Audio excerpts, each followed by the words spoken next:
really excited to have you all. We'll begin in a couple of minutes.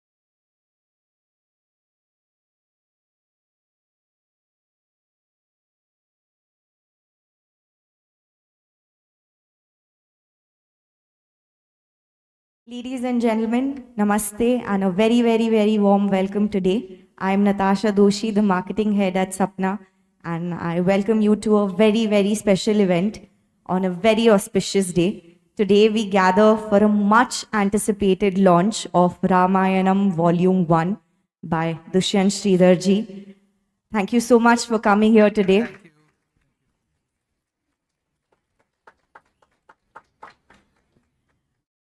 I don't think he needs any introduction, does he?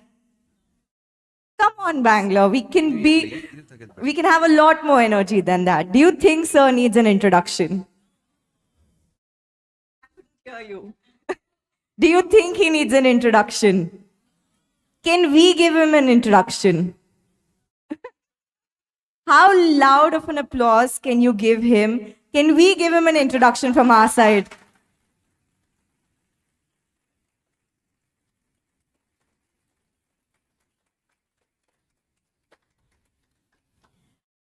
With over 3,500 discourses delivered in 23 countries, his eloquence in Harikatha has captured millions.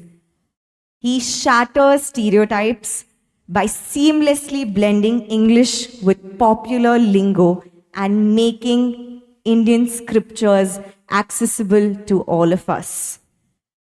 An alumnus of the prestigious BITS Pilani, meet this man who is so simple, so spiritual, and yet here he is talking to the masses, teaching us and telling us, taking us back to our scriptures and to our roots. Sir, thank you so much for coming here today. It's an honor to have you.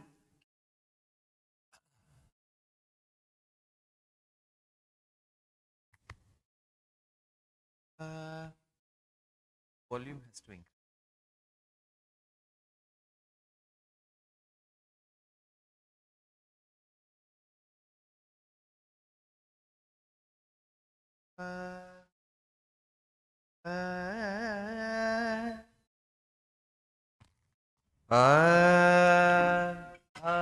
So when I go up, it goes down. So just try increasing it a bit.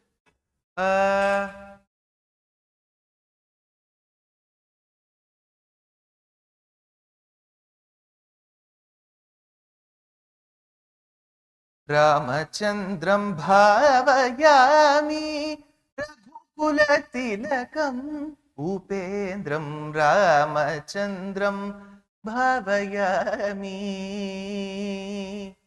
Bhumijanayakam Bhukti Muktidayakam Nama Kirtanatarakam Naravaragatamājikam Ramachandram bhavayami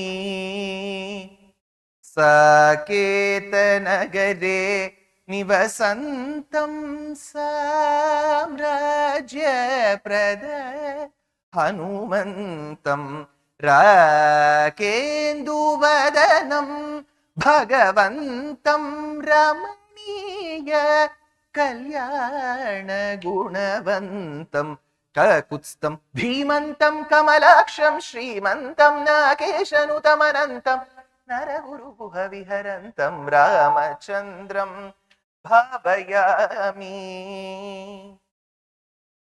A very good evening to all the astikas present here. every lecture of mine is mostly a traditional lecture where I am seated on the floor and there is a topic given and I have to speak on that for 2 to 2.5 hours. That's how a traditional lecture goes. This is a different session for me. It's called the book reading meet and greet. So the meeting has happened and I'm sure all of you are here to shower your blessings, so that is a form of greeting. And this is a book reading. So, and of course, Natasha, the members of the directors here of Sapna Book House, their entire family, the family of employees here who have been so courteous all along, they absolutely deserve a special mention and accolades to them. Natasha did ask whether you would need a person who asks questions. So I said for this session I wouldn't, because I will ask the questions myself. And so let me begin this way. Let's go part by part. One, let me begin with the cover pic. So I'm sure a lot of you who did witness the book release program and have seen certain interviews post that or read about the book would know that the cover pic and what's behind, alongside 60 plus illustrations, black and white within the book, 60 plus, because there's another 60 plus done by another artist. So 60 plus illustrations and the front and the back pictures were done by Keshav. So Keshav runs a website called Krishna for Today. And he was the famed cartoonist for over 38 years with the Hindu newspaper.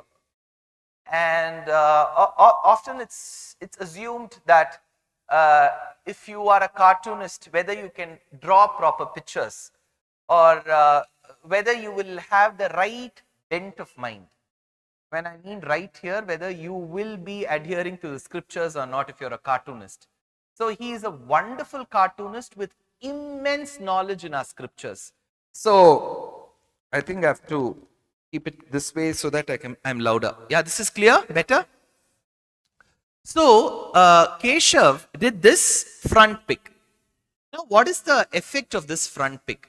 See, this book largely covers, so there are 7 kandams in Ramayana.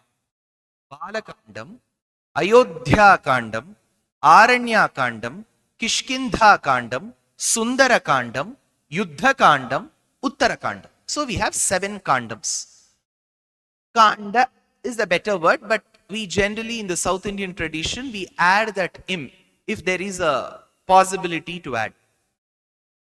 So put together is what constitutes the Ramayana. And there are various versions telling that there is 24,029 verses, 22,029 verses. There will be a difference. Now there is also a big debate among certain section of people if Uttarakandam is written by Valmiki or not. That is majorly because in my fundamental research, because 2 very popular versions, one of the earliest transcreations in the Tamil language happened by a person called Kamban. So roughly say 1000 years back, he did not write the Uttarakandam in Ramayanam. He stopped with Yuddha Kandam, Ramam Ratnamaye Pithe. Similarly, he says, Ariyanai Anumantanga, Angadan Vudaivalyenda, Baradan Ven Kudaikkavikka, Mattiruvarum Kavarivisa, Viraisari Kudalivonga, Vennainallur Sadayantangal, Marabulor Kudukkavangi, Vasisthane Punaindan Mauli. So he stops with Rama Pattabhishekam, which is culmination of Yuddha Kandam.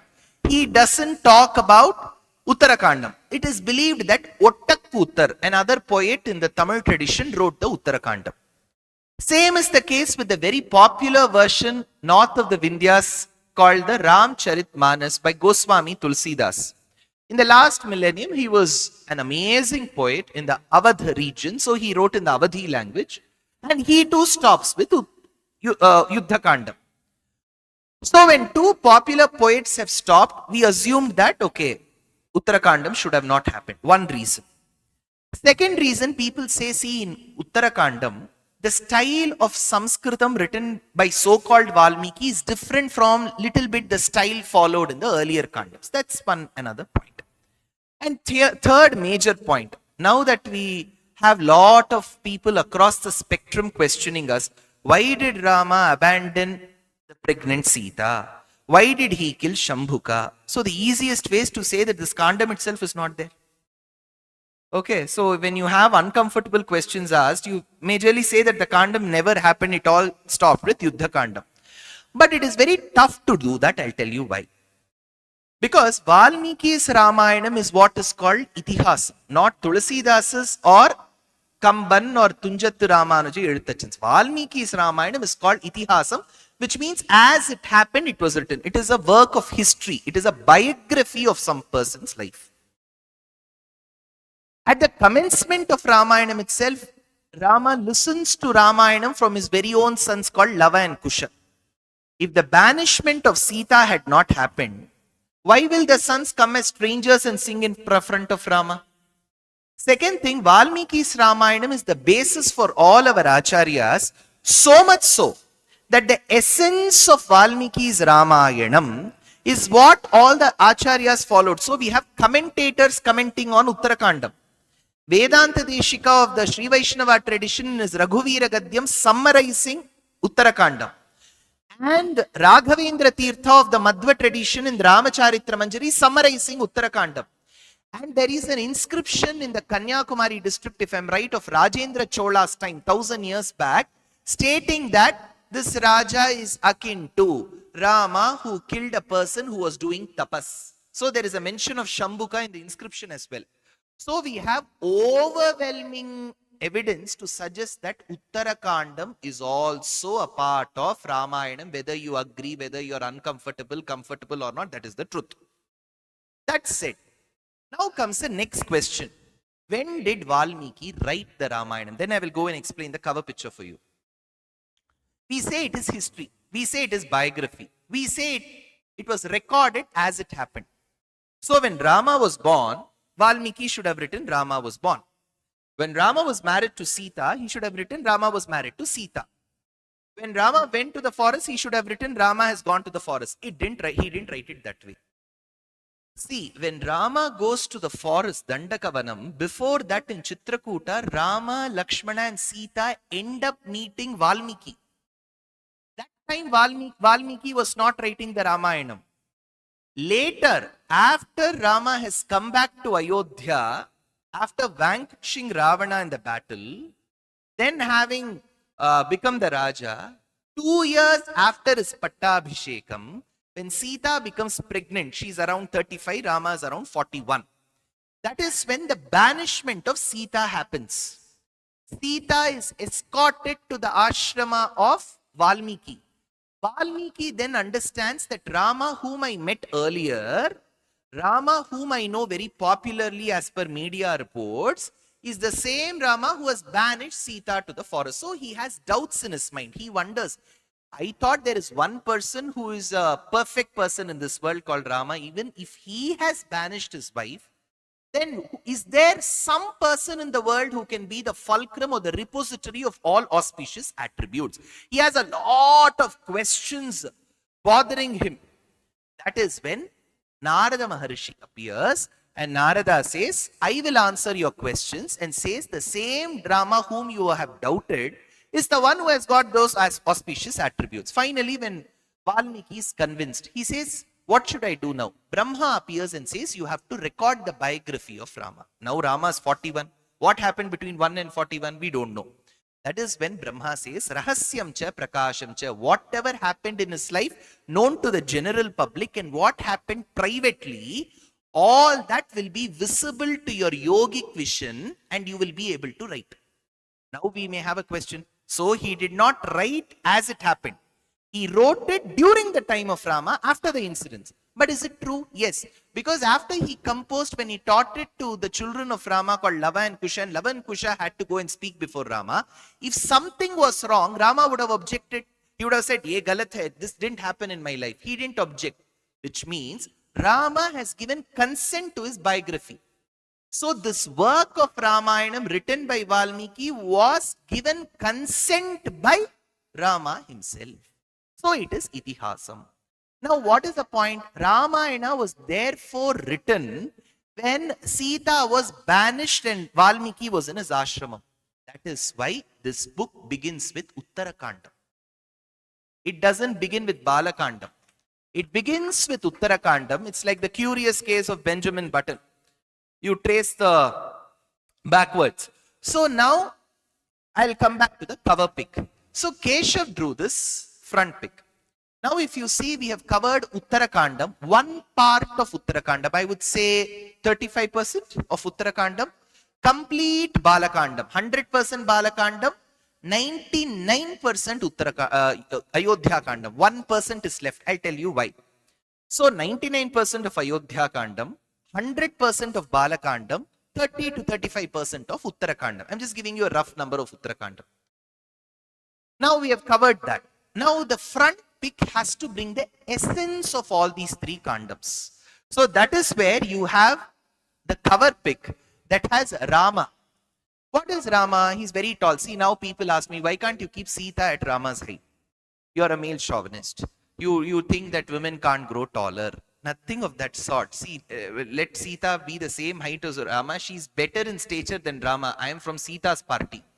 So I have no problems. But the problem is, Rama was extremely tall. How do we know that? In Sundarakandam, Hanuman is asked by Sita, tell me the height of Rama. He says 8 feet. So Rama was that tall. So you have to assume this is that tall. Now, if Sita is that height, then she must be 6-footer. Right? So this is the cover pic. Now, people were wondering, who is the person who's falling at the feet? The description will be there inside the book. Sabhratus charanau gadham nipidya raghunandanaha sitamuvachatishayam raghavam cha mahapratam aham sarvam karishyami jagrataha swapataschate. These are the two shlokas of Ayodhya Kandam where Lakshmana falls at their feet and says, please take me along to the forest. I will want to serve the both of you irrespective of whether you're awake or sleeping. So he says, I want to serve the both of you. That is called service, Kainkaryam.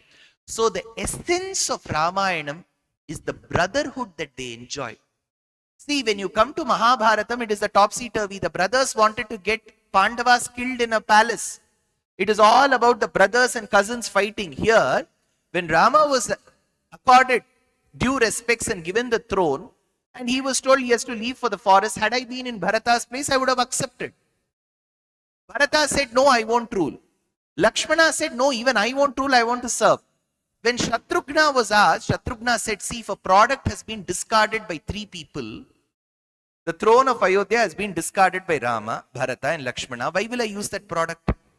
So I won't use. So there was a battle for not ruling Ayodhya. Whereas it's the topsy-turvy in Mahabharatam. So the essence of the first 2.5 kandams that I'm talking about, Balakandam, Ayodhya Kandam and Uttarakandam, is a very, very fervent brother of Rama called Lakshmana who does Sharanagati at the feet of Rama and Sita. So this was chosen for the front cover. Next accusation, why isn't Rama dark hued? He's Maragata Shyamaha. Why have you made him slightly brown textured? Why can't you make it dark? Are you anti-black? Black lives matter. I will hold the placard. You know, everybody is ready to be an activist for some reason or no reason. See, the point is, I am no fair person. When I say fair, my complexion. So I should be having similar emotions. But when I spoke to Keshav, the famed artist, he told me there are rules for iconography and painting. If someone says that this person is this color, you don't have to depict that color. Ultimately, the characters should come out. That's all. See, for example, let's say I'm just giving you an example. I'm showing a 72-year-old Rama. As per iconography, when Bhagavan chooses to be born, the rule is you have to freeze him when he's a young man. You cannot show him old with white hair, waiting to apply dye, nothing. As per iconography, he has to be frozen at a certain age. So do not think that we are racist, we are not bothered about black complexion, skin. If you want, you have the book, you paint it. Now, that's your choice, it's your product. But this is what Keshav told me. If you look at Sita, her eyes, see, she is called Sahapatnyam Vishalakshyam Narayanam Upagamat. This is the line from Ayodhya Kandam. You know what Valmiki says? Vishalakshyam, her eyes were large and it has to extend till the ears. So that is another part that we have followed. And Kanakam, Kanakasampannam, Kanakabharana Bhushitam. This is a shloka mantra that we recite. So Kanakam, we are a very gold oriented country. In no country you will have so many gold shops. That's why we have as much added gold paper to the front cover. I thought at least if people find the gold in the real shops costly, this comes with no making charge. Let them buy Sita, who is draped in gold. Now, we have Lakshmana there falling at the feet. Why is he shown in deer skin? Because he was ready. He wanted to tell Rama and Sita, even before you leave, I am ready. So this is the dress of a hermit. See, I'm all ready. You people are not ready. I am ready. So he shows his readiness by draping the deer skin and the valkalam. Valkalam is made from the bark. Now, coming to the back side, we had to show, we cannot show Tataka in the front page. Right. So we want to have a Mangalakaram, very auspicious note. Ramam Jagat Prathama Mangalam, says Raghuvamsha, Kalidasa and Raghuvamsham. We turn back and you see Tataka. Tatakam Patayitva. Tataka Tatakeya, says Vedanta Deshika. So we have shown Tataka. And Tataka is having many forest-like attire. So Chitra Kalpa Shravasi Langali Karnapuram. People in the forest, they will wear what they get it there. Right? They won't know what is Malabar, Joyce Lucas, Joy Lucas, Tanishq, Navaratna, nothing they will know. Whatever they get in the forest, they will wear. And here is Rama and Lakshmana from the bottom shooting. So this is the explanation for the front and the back cover. Now let's go to chapter 1. Recognizing the divine chronicler, I'll just read out certain portions which may interest you. Probably if there are some research scholars here, it may interest you.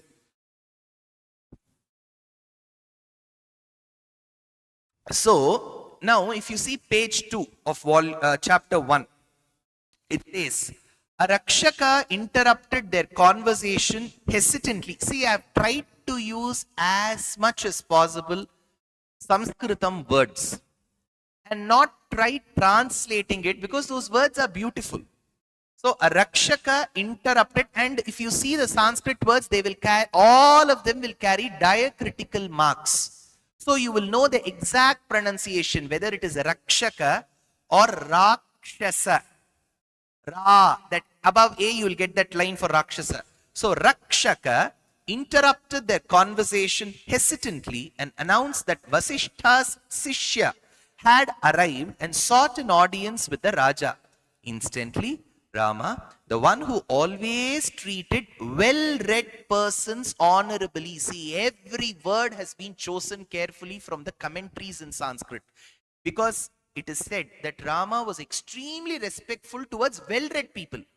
Respectful towards all, especially to well-read people. So when Vasishtha's invitation comes, well-read persons honorably, now look at the dharmam what Rama follows.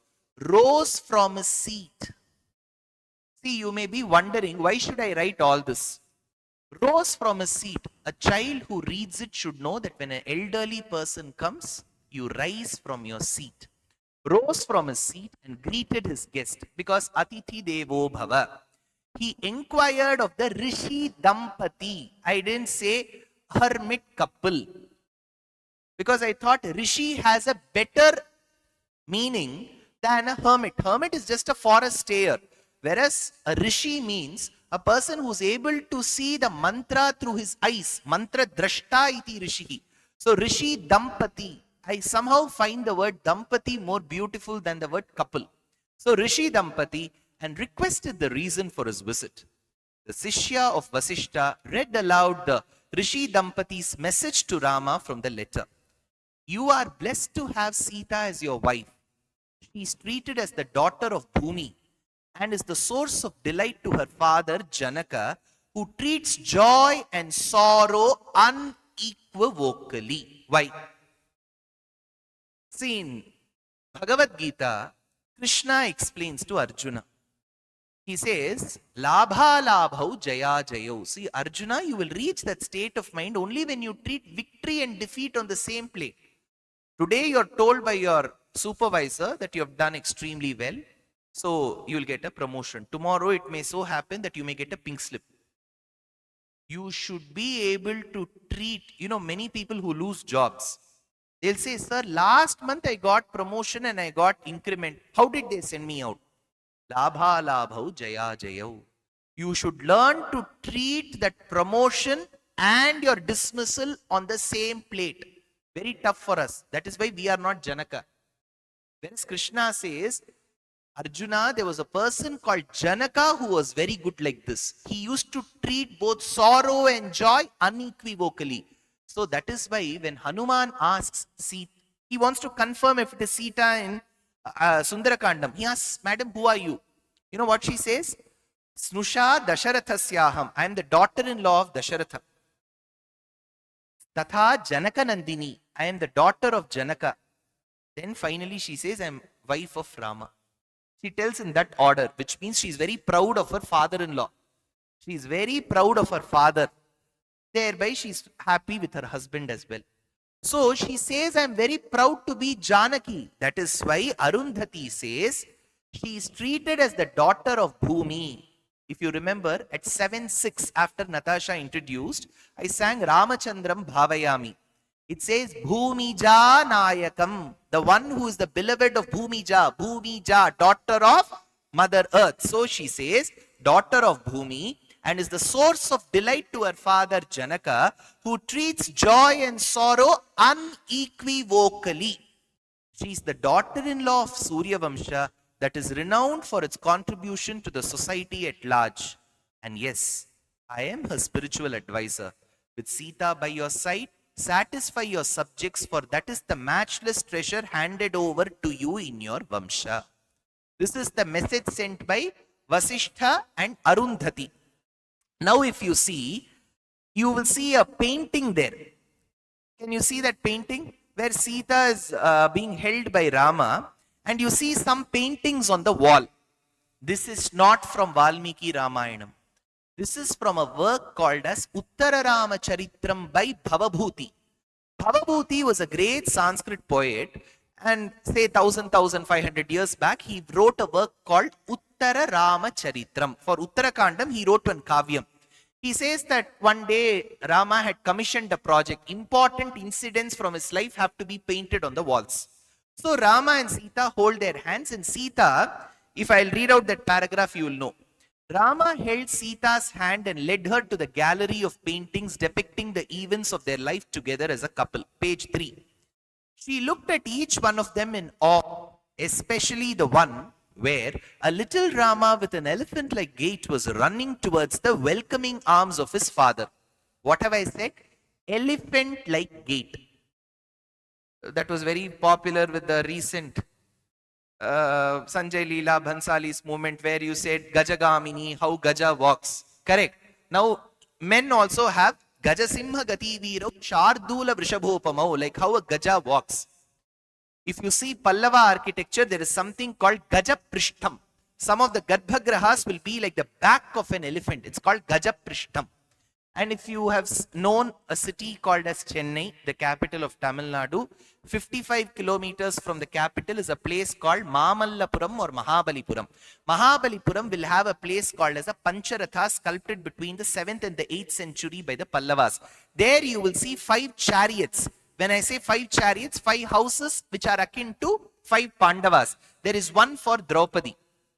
Okay. Now, you will see one particular Prishtham, the shape of that in the form of an elephant.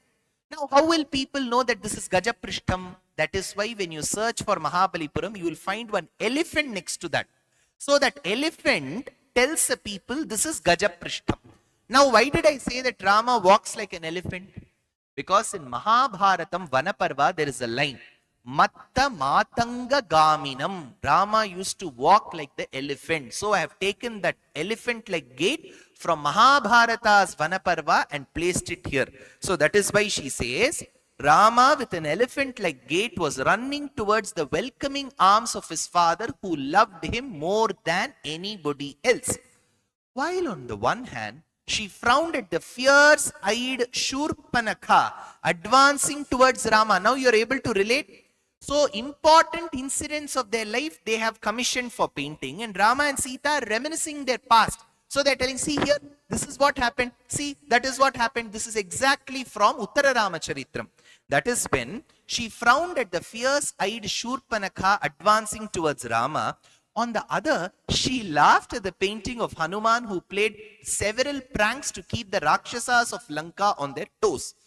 A certain painting held Sita's eyes, and Rama walked closer to look at what mesmerized the love of his life. It was a scene in the forest adorned with the ashramas of selfless rishis. He observed that great tranquility prevailed in such places and that the rishis there regarded hospitality as their supreme objective. She looked intently at one rishi and asked if Rama knew who it was. Valmiki, exclaimed Rama. The one who is born of the termite hill, is it? Asked Sita. Rama nodded in agreement and she asked to know more about the rishi.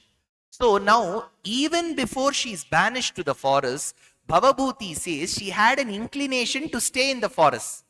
Now what she does is in the next chapter, Rama will tell the life history of Valmiki. Towards the end of it, she will say, Valmiki is born of Mother Earth. You know, Vedam says, if you see chapter number 2,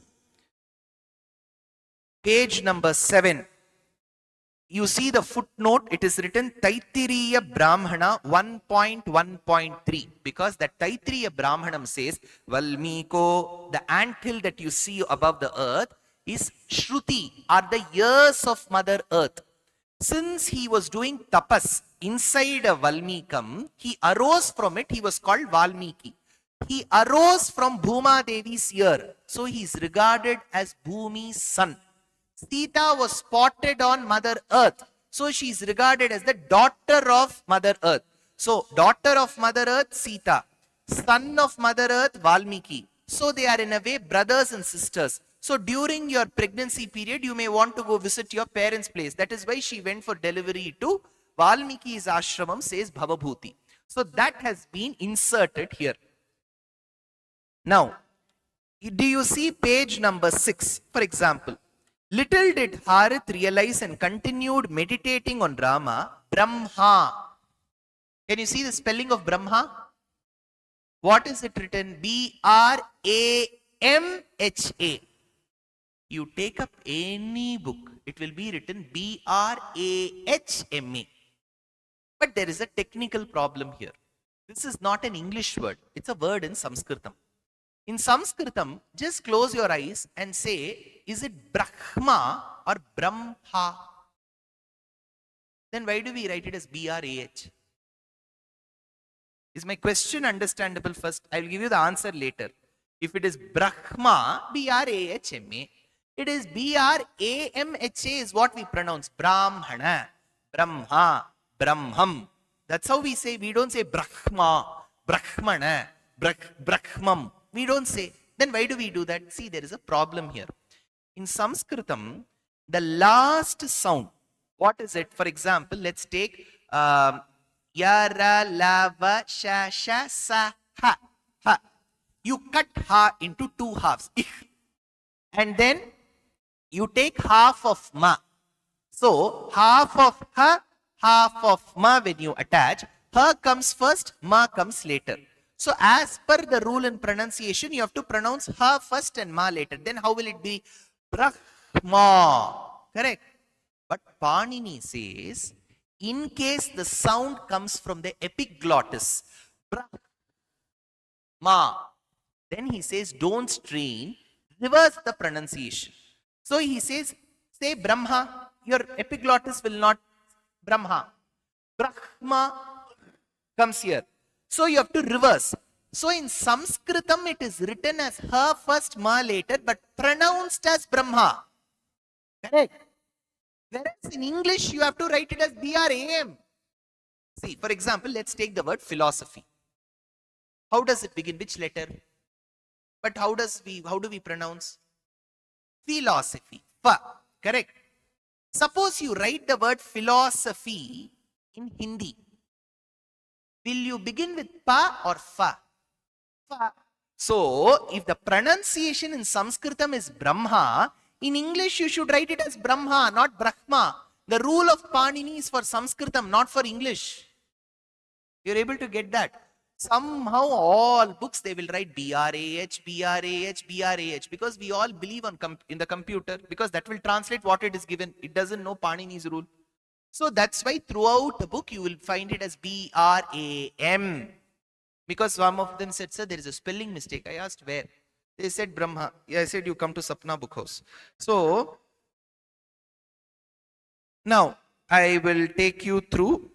For example, let's take chapter 5. I think those of you who do not have the book, you can pick the book and keep it back. Let a coach do. Now, page number 17. Okay, if you see page number 17, you see the image of Narada. Do you see that? Page number 17, chapter 5. Now, what we have done is, for the characters, we have also spotted some images in the architecture. Narada at the Undavalli caves in Vijayawada, sculpted in the Vishnu Kundina dynasty of 5th to 7th century. Why? Because most of them assume that Ramayana is not depicted in architecture. It is very important for us to know that each and every feature is depicted in the architecture. Now, I will take you through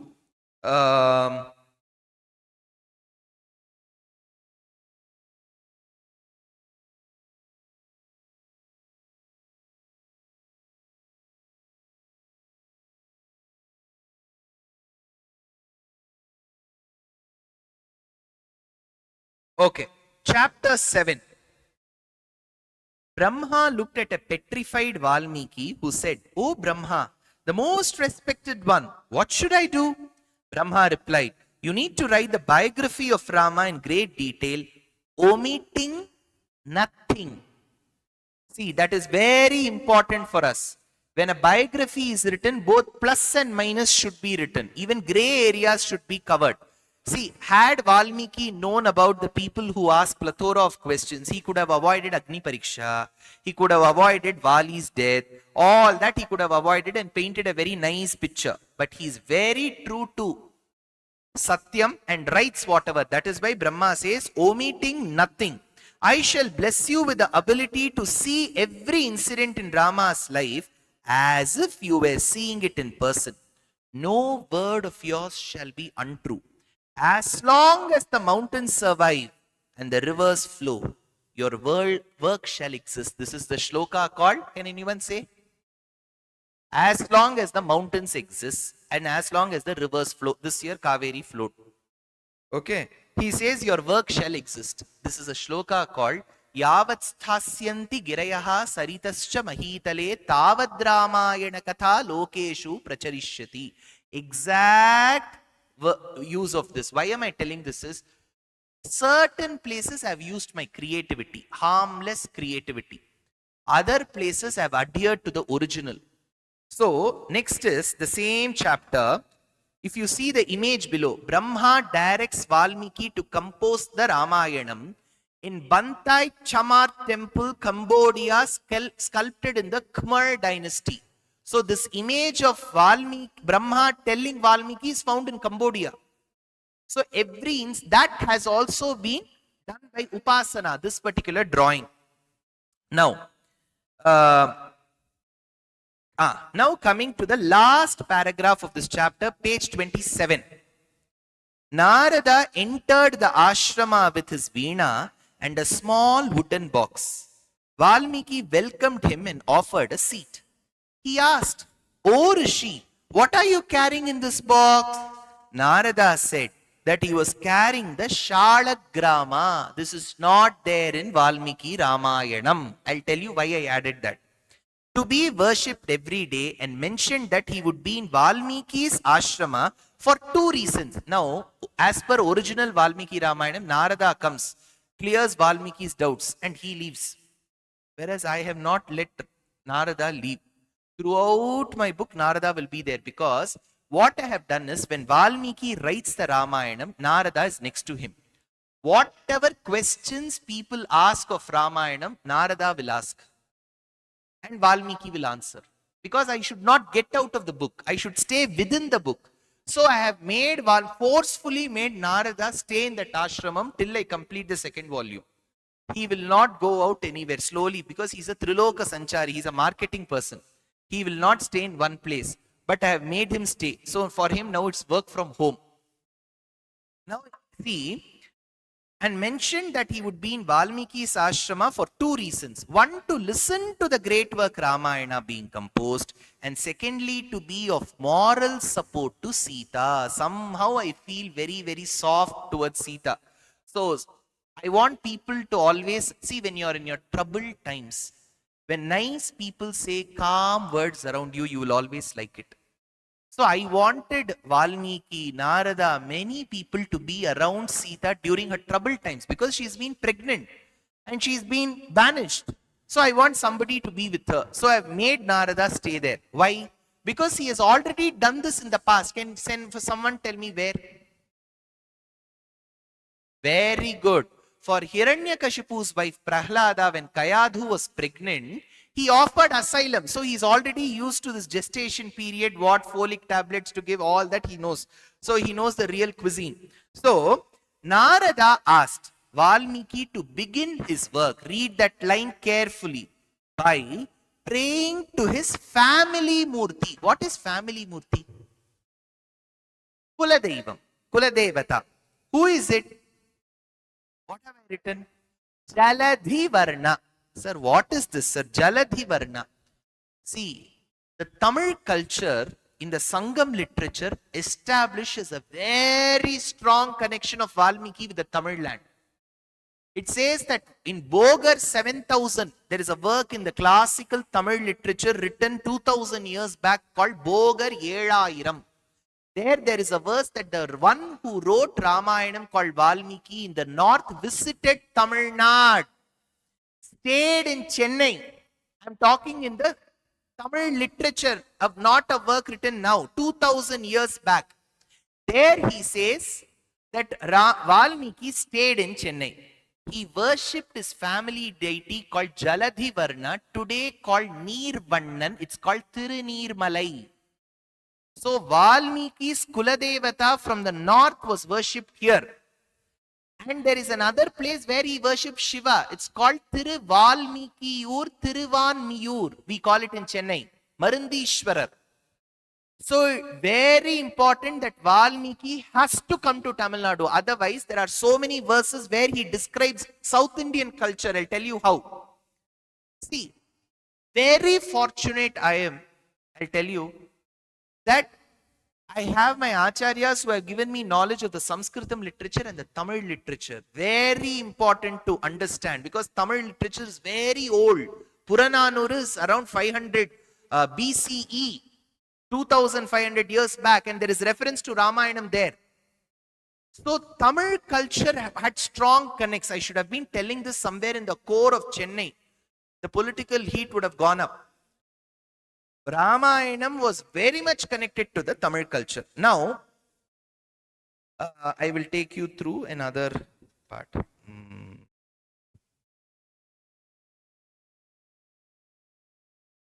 Page number 32. If you see, there is an image. I want you to also give importance to the pain that has been taken to draw these images. See, this is Rishyashringa in Mathura Government Museum, Uttar Pradesh, sculpted in the Kushan dynasty, 2nd century. Can you see that? Now, if you look at his head, do a thorough research, you will find a horn. Shringa means horn. Rishyashringa, a horn akin to a variety of deer called Rishyam. There was a species of deer called Rishyam. Later, Rama will hunt and eat it in Ayodhya Kandam. It's called Rashyam and Varaham. So this Rishyashringa is very important for us. He was the son-in-law to Dasharatha because Dasharatha had given his daughter Shanta in adoption to Romapada. So Rishyashringa comes and performs the yagam. Now, if I can take you through two important points here.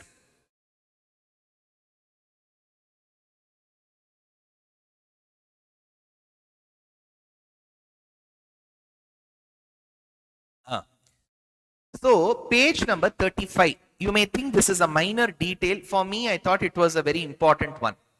Dasharatha requested Rishyashringa to commence the Putra Kameshti as the Ashwamedha had concluded. So, Ashwamedha had concluded. The expert in Atharva Veda commenced the yajna, and the offerings meant for the yajna were placed on a cane mat. All these details are not required. Whether they place it in the micro oven, whether they place it on the table, why should you mention? Because the commentator states it was placed on the cane mat in Sanskritam. So I had to give that. In the following days, Chatushtoma, Uktya and Atiratra were performed. These are all the names of the yagas. Now, same paragraph you see, into the Vedika walked an extraordinary person, dark complexion, clad in red clothes and with soft hair all over his body. In his arms, he carried a large, brilliant gold jar covered with a silver lid containing payasam. Correct? This is there in Valmiki Ramayanam. Why was it gold pot with a silver lid? He doesn't mention. Valmiki doesn't give the reason why it was. The commentator says, that is why I have given this combination of metals indicated the debts. It is called rinam. Rinam means debt. Kadan. Kannada bhasheyalli ಹೇಳ್ತೀವಿ ಅಲ್ವೇ ಋಣ ಇದೆ ಅಂದ್ರೆ debt, loan. So we have rinam. So this combination of metals indicated the debts owed to devas which would be cleared by donating gold, and debts due to the forefathers which could be cleared by donating silver. So silver does pitrurinam. We say pitrudosham. Devarinam. So gold. So because he had devarinam and pitrurinam, his progeny was delayed, says Ramayanam. So this is a prayaschittam for what he has done. This person directed the devas. Now, let me come to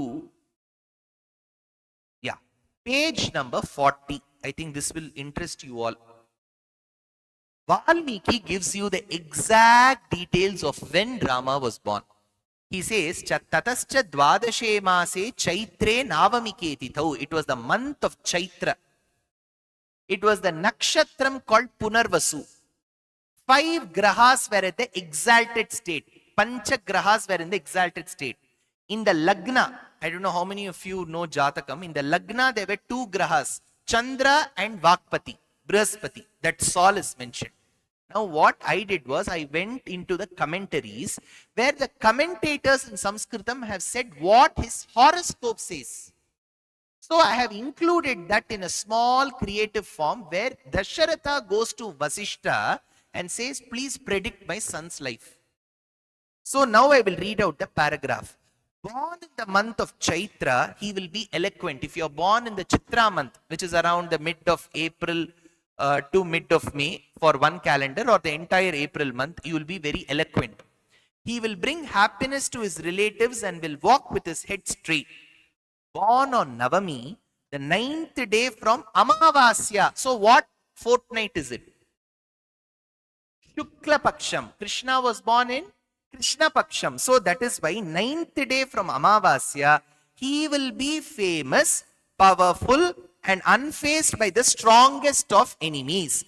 Born in the Punarvasu Nakshatra, he will be patient and, can you read out the next 3 words? Adept in dance. Have you seen Rama dance? The Krishna dancing on Kaliya, Rasa Krida is all known. Nitish Bharadwaj has done a good job. Okay, we have seen N.T. Rama Rao dance, everybody dance. Krishna dances. Where did Rama dance? No sir, he must have danced within his room. Nobody must have known. No, he learned dance. How do we know that? In Ayodhya Kandam, When Dasharatha asks his rishis and ministers, if my son is capable of becoming the next administrator, you know what one of them says? Yes, Vaiharikaha, he is very good in dance. There is a mention there. Why does dance important, sir? Any art form will bring discipline to your life. See, the moment you learn music and dance, first thing you will know is to practice.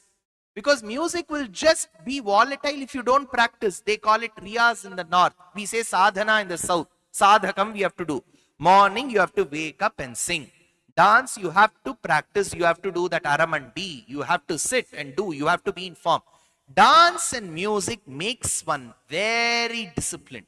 So Rama had to be an administrator in those days. See how many criteria they had to become an administrator. So adept in dance. Next, born in the 4th quarter of the nakshatra. What is this 4th quarter? See, every nakshatra will have 4 quarters. So certain nakshatras, all the 4 quarters will come in one rashi. Whereas for some nakshatras, for some nakshatras, some padas will come in another rashi. You're able to understand this. So, 4th quarter of the nakshatra, his looks will overshadow any flaw. Surya is exalted in the Mesha Rasi. I'm talking in detail about the Jatakam. If you're into astrology, you'll love it. Surya is exalted in the Mesha Rasi, thereby making him a strong warrior. While Angaraka is Kuja, Mars, is exalted in the Makara Rashi, making him the Raja of forests. That is why for 14 years he was in the forest. If you have Kuja in the Uchasthanam, you will go to the forest. At least you will go to Amazon, Zambia, somewhere you will go wherever the equatorial forests are. Next, Shani in Tula Rashi and Brihaspati in Karkata Rashi will make him a wealthy monarch. Finally, Shukra in Meena Rashi will make him a custodian of many Rajyas. In simple words, he will be an invincible Raja. Brihaspati and Chandra, very important. Brihaspati and Chandra are found together, so he will value friendship.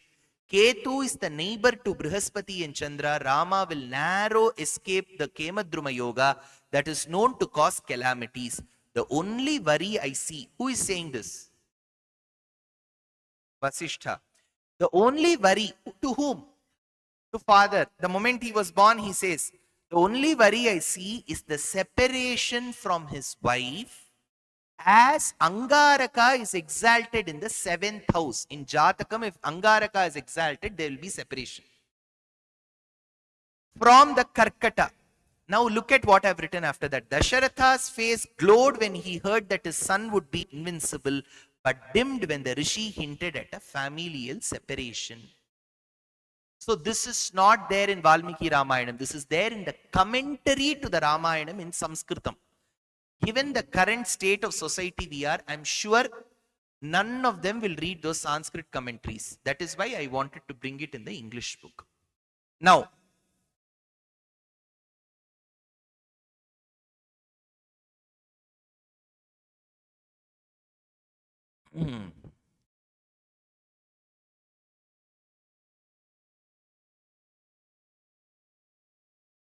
okay. So, if you now see chapter 12. Chapter 12. Now, Vishwamitra comes into the court of Dasharatha and says that I've got many Rakshasas who are troubling me. Send your son. Dasharatha, who initially promised that he will send, he does not send him later. That is when, look at page number 43. Dasharatha stood unconvinced. Vishwamitra, who took notice of this, continued, Raja, both of us are equally interested in Rama's welfare. But there is a difference in our approach. So, when Dasharatha denies to send Rama to the forest, Vishwamitra says, see, both of us are well-wishers of Rama, but there is a difference in our approach. You enjoy the riches of your life and you spend your leisure time hunting. You performed a yajna wanting a son. You are a karma yogi. Know me now. I live in the forest bereft of comforts and my companion is just this bunch of darbha. I am only interested in realizing the ultimate truth. Through such eyes, I see your Rama as a perfect mix of valor and humility. You must send your son with me. Now you may wonder, in original Valmiki Ramayanam, he doesn't say, I'm a karma yogi, I have bunch of grass. In the 12th century, there was a commentator called Periyavachan Pillai, 800 years back, on this particular Valmiki Ramayanam verse, stating that Aham Vedmi Mahatmanam Ramam Satya Parakramam, he wrote 40 pages of commentary. I'm exaggerating, at least 10 pages. So much he wrote. I had to bring that essence here because if we don't take note of such commentators now, that's all their hard work will go into oblivion. So, finally, now I'll take you through another portion. See, I'm just telling you some excerpts of certain chapters. The rest of them you have to read it on your own. Now, yeah. Page number 47. Chapter 13. In the early hours of the next day.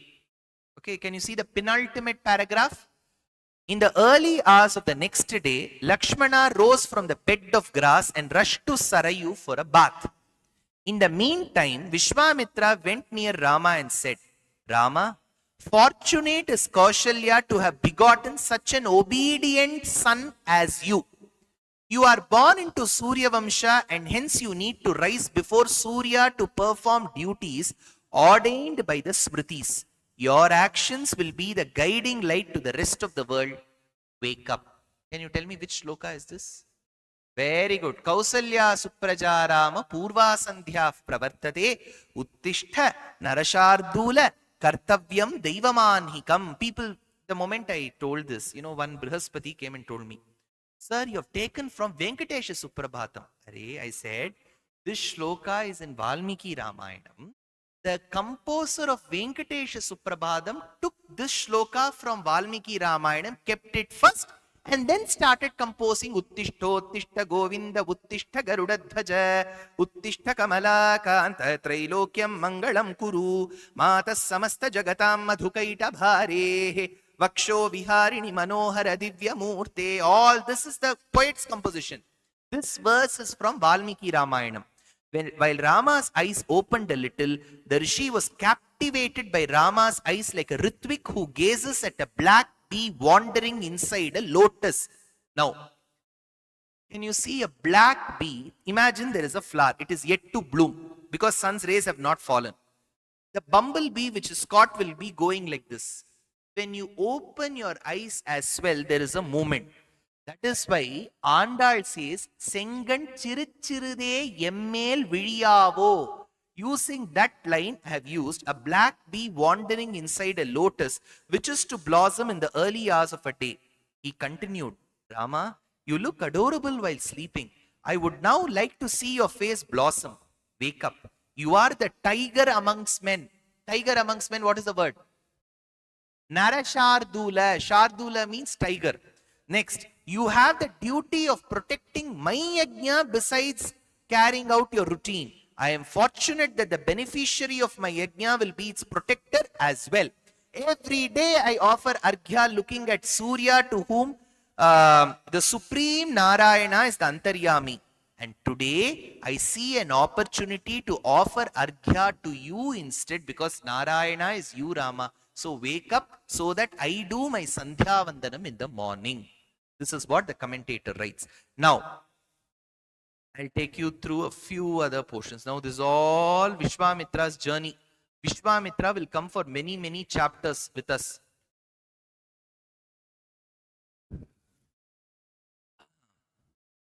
Now, if you look at chapter number 19, that's very important. It's called Gangotpatti, how the descent of Ganga happened. There, if you see the footnote, can you see the footnote on page 66? Page 66, chapter 19. Asedyatrana vavaye sagara iti nripasar seshabhupo yenaradhyopi kaman hayamakha anishair astito devarajaha yatpuratanam prabhavali sagaratvam prapanneshanam. So here, when Sagara performed the Ashwamedha, it is mentioned in a copper plate of the 11th century. So we have mentioned that copper plate inscription as well. Now, if you take up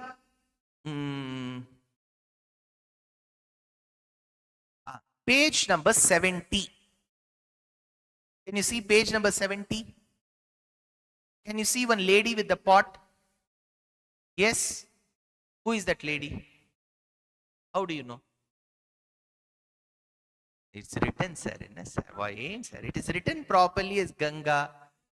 Question paper already leaked. So Ganga is written. How do you know it's Ganga? Because there is a crocodile beneath her feet. In iconography, when a lady carries a pot of water with a crocodile below, it's Ganga. Below its tortoise, it is Yamuna. That's how we have to understand temple architecture. So Ganga has been positioned here. Now, coming to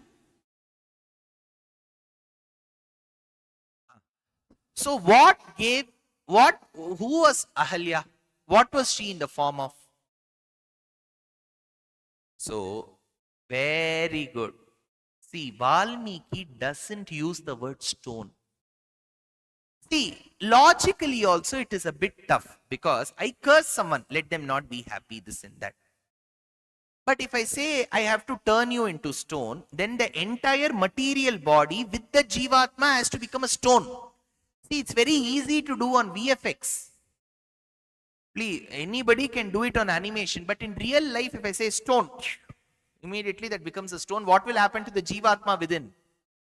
So she was told Adrishya Bhava, which means nobody will even look at you, because she had a extra relationship with Indra. Indra was also at fault, so was Ahalya. So nobody will look at you. In those days, they will, if you probably show infidelity, people wouldn't bother to look at you. That is Adrishya. It doesn't mean she turned a stone. So nobody looked at her. But Rama voluntarily goes into that ashramam, volunteers to bless her, because he feels enough is enough. She has undergone a lot of pain. Nobody, husband is away, son was Shatananda, who was in Janaka's Sabha. Husband Gautama was in the south of India, especially in Maharashtra. So nobody is around. She has done a mistake, she has done prayashchittam. Forget and forgive. So Rama volunteers and goes. So, of course, in our popular saying, they will make Ahalya a stone, Rama putting his leg on her and then she coming back to life. What Rama did was, he went inside the ashramam, and the moment he entered, she could sense the divinity around her. She went and fell, and that is when Rama fell at Ahalya's feet and said, Mata, you should not fall at my feet. You are my mother's age. Then she said, no, Rama, you are no ordinary person. All these years I was here. When I see you, I can see a supreme tattva. So I had to bring that greatness of Ahalya here. So that is being brought. Next, this Ambarisha Yajna. Okay. Now, if you see page number 98. Generally, whom do we regard as the Rishi who gave us Gayatri Mantra? Vishwamitra. Correct. We say Vishwamitra Rishi. Where did he get that Gayatri Mantra? Ramayanam doesn't say where he got. It says he went south. Where in the south? It could be Koramangala. It could be Silk Board Junction. In those days, there would be traffic, right? So there will be some place. Where did he get? Read this paragraph, page number 98. Kaushika proceeded. Till now, I have not used the word Vishwamitra in his flashback, because Vishwamitra was not the name that time. It was Kaushika. Kaushika proceeded to a hillock on the banks of river Bahuda. What is that hillock? It's called Sholingar in Tamil Nadu. If you have heard of that hillock, that is where the Sthala Puranam says he got the title Brahmarishi. So, and repeated the Gayatri several thousand times. On completion, he sat to eat the ball of rice that was offered as Naivedya. Indra, in the guise of a Brahmana, stood in front of Kaushika and shyly sought the food that the Rishi held. Kaushika, who treated this as Vaishwadeva, readily gave away the food to the Brahmana. Soon he noticed Brahma trek the hill, stand in front of him and say, Kaushika, you have conquered lust and anger. What is lust? What is anger? Very good. Samskrita Vartha Solluda. Tell me the word in Sanskritam. Lust. Very good. Anger. What is the mantra that has both?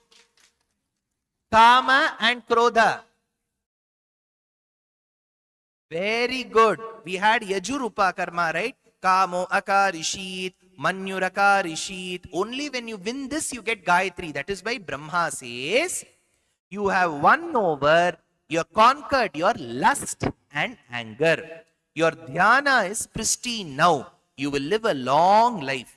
The Vashat sound in the mantra grants the fruit of performing a yajna to the practitioner, while the Pranava grants the knowledge about Narayana. Let the knowledge of these mantras along with Vedas and its ancillaries be vested in you. You are a Brahma Rishi now. For this title only, Vishwamitra struggled for 8.5 chapters in my book. 8.5 chapters, Kaushika undergoes pain to get the title Brahma Rishi. You are a Brahma Rishi now. Who says this? Brahma. Stand up on the bench. Brahma says this. You are a Brahma Rishi now. Your pioneering of the Gayatri mantra on Surya will be remembered in the world. You will be known as Vishwamitra, the world's best friend. Now, Vishwamitra wanted the title Brahma Rishi. But whom did he want him to call Brahma Rishi? Vasishtha, because there was a long feud. See the last paragraph. Kaushika, who was now Vishwamitra, received the blessings with humility as he walked into Dravida Desha. Now you may say, sir, this word exists then. Yes, it existed. In all our Sanskrita Granthas, the peninsular part, especially the Tamil speaking part, was called Dravida. Dravida Desha, he met, read the word carefully there, he met Vasishtha on the banks of river Kaveri. Which is that place? It is called Pattishwaram.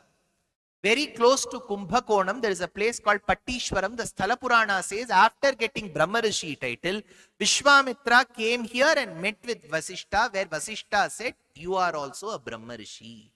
So, both of them greeted each other and Vasishtha warmly said, Brahma Rishi, I am pleased to meet you. That is why there is a saying, if someone who never praises anybody finally says you have done well, Vasishtha Mukhat Brahma Rishi, Vasishtar Vayala Brahma Rishi.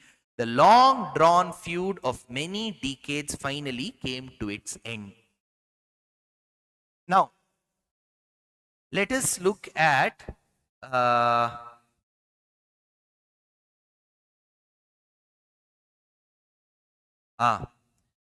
So now look at page 111. You know, many of them, I don't know, 13 years have been giving, I don't know, they said 3,500. I have lost count now, many lectures. After every Ramayana lecture, there will be one great Jivatma in this world who will come and say, sir, I've seen many such Jivatmas, same comment though, in whichever passive voice, active voice. Sir, I'm okay with the Ramayana. They are okay. Then they will say, everybody has been spoken about, except Urmila, not the one in Bombay. So, Urmila has not been given due importance. Why do you think so? Why will I know? How will I know? So, what I did was to satisfy as Brahaspatis, I have given Urmila maximum role in my book. So, Urmila came running up to Sita's chamber, panting for breath. Then she walked silently without letting any of her anklets jingle. She stood behind Sita and covered Sita's eyes with her hands. The prank that she always liked to play. Mella mellane bandane gopyamma kele bella mellane bandu galage muddu kottu. When we describe Krishna, Krishna used to come behind Yashoda and close her eyes. In Sthala Puranam, we have once Parvati closing the eyes of Shiva. So now Urmila does that to Sita. To her dismay, she found Sita's eyes moist. Be very careful, I'm telling you. She rushed to face Sita and asked, Sister, when Rama, the ideal man of our times, has sought your hand, what worries you? Sita said, I'm afraid that the prophecies will turn true. Prophecies? Urmila quizzed. Sita said, yes, let me tell you what happened last year. Shatananda and a few other rishis were holding a discussion with our father. I just said 8.5 minutes back, who is Shatananda? Janaka's Purohita, whose son? Very good. So now, he says, Shatananda and a few other rishis were holding a discussion with our father. They were discussing the divine characteristics of Narayana and his auspicious form as discussed in the Vedas. I gate crashed the discussion and sat on our father's lap. Sitting on the father's lap. Does it remind you of some character? Very good. Dhruva sat on his father Uttanapada's lap. I realized that I was in for his wrath. Instead, what happened afterwards amazed me. Who says this? Sita to Urmila. Urmila asked, what happened then? Sita continued, the rishi said, this daughter of yours is an avatara of Lakshmi, the consort of Narayana. Lakshmi is the daughter of Samudra Raja, many say. It was her physique that was the basis for a shastra called Samudrika. I see your daughter Sita as an exemplar of this shastra. Look at the bees hovering around her curly tresses instead of circling their usual champaka flowers. Bees go wherever there is honey, the nectar and smell. So here they say that the bees were hovering around her hair. Why? Sir, what question is this? Sapna book house, you're giving prestigious place. You're asking, why does hair smell? She must have used some shampoo. Right? See, in Sangam Tamil literature, you must remember an incident where after having bathed, the Rani comes. Bees were hovering around her. The king had a doubt whether she had used some cosmetic or her hair was naturally fragrant. So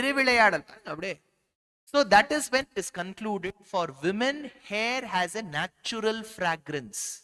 How do we know that? There is a 16th century work called as Lakshmi Sahasram by Venkatadhwari Kavi. He says Mahalakshmi's hair tresses are like champaka flowers. Champaka is Sampagi. Sampige road in Malleshwaram, right? Champaka Pushpam. Champaka Aranyam is Mannargudi. Second, here what does he say? The bees are hovering around your daughter's hair. Exact line. Angam harehe pulakabhushanam ashrayanti bringhanganeva mukula baranam tamalam. Kanakadhara stotram is used here. So, the wavy hair on her broad forehead makes her face look like Chandra on the night of Ashtami. See, on the night of Ashtami, your Chandra will be big. It won't be like the fourth night, Chaturthi. Yesterday was Chaturthi, right? So it will look slightly bigger. So generally in Samudrika Lakshana Shastram, they say for the man and the woman, the forehead should get broader in the center. And then it should go. So it is said, Chandra on the night of Ashtami. A mirror can only reflect her blemishless face, not her inner glow. To her mercy-laden eyes, the eyebrows are their boundaries. Her perfect ears are a match to her sesame flower-like nose. You know what is sesame? Yellow. Have you seen a sesame flower? It will look like the nose. See that. So in Samudrika Lakshana Shastram, there is a line. Whenever you have to depict a beautiful nose, you have to see a sesame flower. So the Samudrika Lakshana Shastram has been digitized by the archives of India. Go check there. So it looks as if Kama is dancing on her eyebrows. Have you seen in those days they used to put two poles, there will be a line and one person will be holding that stick and walking on that line, balancing. Have you seen that? So one poet says, Mahalakshmi's eyebrows are the rope. Manmatha, Cupid god, is balancing on that line, it seems. So this is a beautiful poetic description. So I have said, Kama is dancing on her eyebrows, holding her nose as the balancing pole. Her pearl-like teeth that emit rays like the Chandra are shielded in between her bimba fruit-like lips. Her feet bear the marks of Sudarshana, Panchajanya, Kaumodaki, Kalpaka, Dvaja, Ankusha and Vajra. She will be the Rani to a Rajya. But be prepared to see her live in the forest too. So the people are telling Janaka even before her marriage that she will be in the forest. Urmila asked, did you inform our mother about this? You're able to get the context? Then Sita said, yes, she was disturbed by this prediction. She summoned a vagrant fortune teller, invoking the name of Guhyamba. Have you seen these fortune tellers? They will carry a stick and they will come near our cars and say, show your palm. Oh, Jakkamma, they will say. So now they have to remember the family deity. In Nepal, the Devi is called Guhyamba. So that name is mentioned here. The lady confirmed that I would spend a lifetime in the forest. Adding fuel to the fire, I once forcibly held a male parrot while it was sporting with its mate. I am worried that I will be separated from Rama, and if I will never see him while I am off to the forest. When is Sita telling? Even before the marriage. Sita then burst into tears. Urmila promised to stand by her sister. Read this line. If the prophecies were to be true. Okay. Now you may wonder, sir, ये सब कहाँ लिखा है, sir? Correct. In Ayodhya Kandam, when Rama goes and tells Sita that I have been asked to go to the forest for 14 years, Sita says, no, I will also come. Rama says, why will you come? You enjoy Ayodhya. I will come back after 14 years. Don't, people in merchant navy, army, and they will all go. They will come back. I will also come. You know what Sita says? Even before I was married to you, one person in my Rajya came and told my father that I will live in the forest. To confirm that, my mother asked a fortune teller and she too said your daughter will live in the forest. That is why Rama, from that age itself, I am prepared to live in the forest. See my luggage. So that dialogue in Ayodhya Kandam, I have placed it as a conversation between Sita and Urmila. Now you may wonder why. Because when Rama wants to go to the forest, Sita accompanies. Who joins them? Then Urmila should have given her consent, right? That is why the last line, Sita then burst into tears. Urmila promised to stand by her sister if the prophecies were to turn true. So Urmila has said then, if at all you go to the forest, I will support. That is why she happily sends her husband along. Do you see the connection? Now, I will take you through another portion. I've covered a lot of Balakandam. I will tell you some. This is another important portion that I wanted to cover. I can't cover every aspect of the book. It is 93,000 words. Many of them have this question. So why did you talk about Narasimhavataram in the book? Why did you talk about Varahavataram in the book? Why did you talk about Vamanavataram in the book? Why did you talk about Jalandharavadam? Why did you talk about this? Why did you talk about that? Please listen for 2 minutes attentively. I'll tell you what is very important in our Sanatana Dharma. Imagine there is an incident A, event B, C, D, E, F, G, H, I, J, K, L, M, N, O. How many ever letters you want to add? Those many important incidents, you jot it down. 2 incidents that come one after the other is Ramavataram, Krishnavataram. After Ramavataram comes Krishnavataram. No notable incident happened between these 2 avatars. Between Rama and Krishna, no notable incident. You give me an example. Narasimha Avataram, when did that happen? Before Rama Avataram. Varaha Avataram? Rama. Satyavan Savitri? Before. How do you know that, sir? Sir, Satyavan Savitri is mentioned in Mahabharata. No, Arey. Mahabharatam doesn't talk only about Pandavas. It will talk about many incidents that happened before Ramayana as well. Just because it is coming in Mahabharatam, it doesn't mean it happened after Mahabharatam. How do you know that?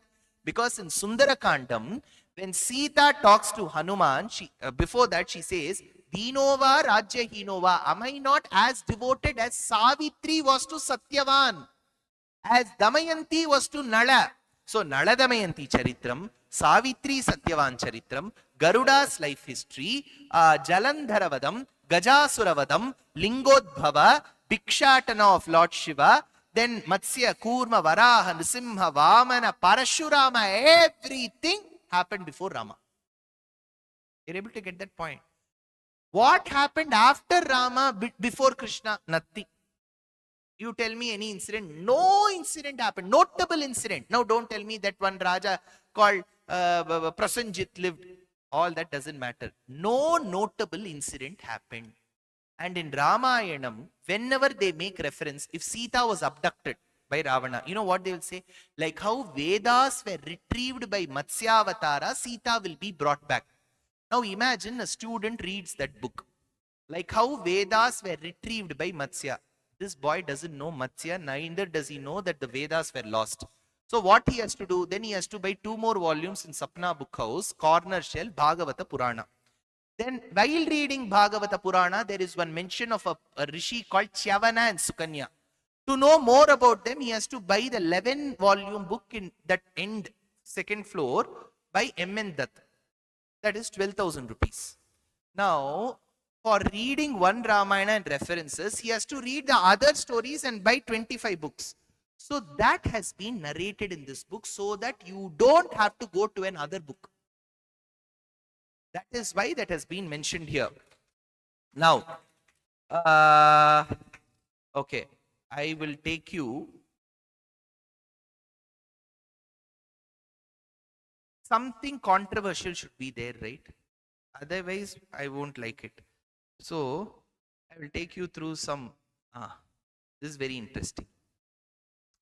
See, I've told this in my lectures time and again. Okay, but even then, people will keep repeating the same mistake. When Sita left for the forest, she was in silk clothes and gold jewelry. She didn't go in the hermit dress. I've told this in many of my lectures. Movie makers don't listen to mine. Okay. Again, Kriti Sanon for Valkalam. What do I do now? Now, which film director should I go and tell when she left? That is why I've told this. If you know some directors, give them this book. Page number 264. Okay. Or page number 263. Okay. Now, Rama with folded hands said, imagine giving away a well-fed and a well-trained royal elephant in charity, but retaining the rope that was used to tie it to the pillar. Similarly, when I have relinquished my comforts, of what use is the army to me? I will live as a tapasvi for the next 14 years. Lakshmana, make sure you carry a crowbar and a basket with you. The sly Kaikeyi, who was in agreement with Rama's views, handed over Valkalam. You know what is Valkalam? It is a dress made from the bark of a tree. It will be brown because in the forest you cannot wear one beautiful tomato red sari with it will attract. You have to be camouflaged in the colors. So it was given. So then he says, Rajakumaras discarded their silk clothes and were soon dressed in the forest attire. Rama, who realized Sita's ineptitude in draping herself, because Valkala will not be like silk, you have to drape it. That is why in the next page you see the picture, it is Sita in the middle whom Rama is trying to help. He is trying to help her with the Valkalam, but it is not fitting in her body. Is this there in the Ramayana? Yes. She tried to fit in Valkalam, but she could not because it was very tight.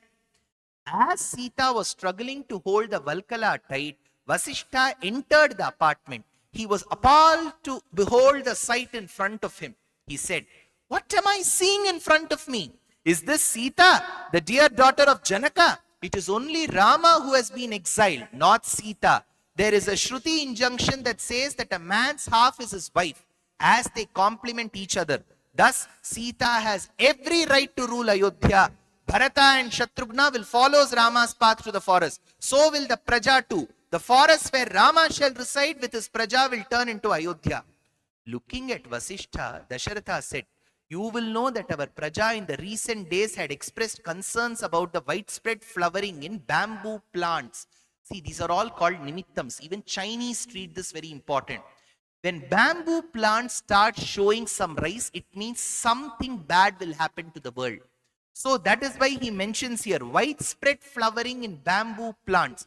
I was equally worried that the flowers may end up destroying the bamboo. But nature had its peculiar way of telling our Praja that their Raja was destroying his own Raja by making irrational promises. I must have separated many children from their parents in my past births. That is why I am ending up punishing my virtuous son. But you are right. Why should Sita suffer? I hereby command that she is draped in the best of silk clothes and that the Valkala be discarded. I also command Artha Sadhaka. Who's Artha Sadhaka? Finance minister. So the finance minister was called Artha Sadhaka to keep as many silk clothes and jewelry ready for Sita's stay.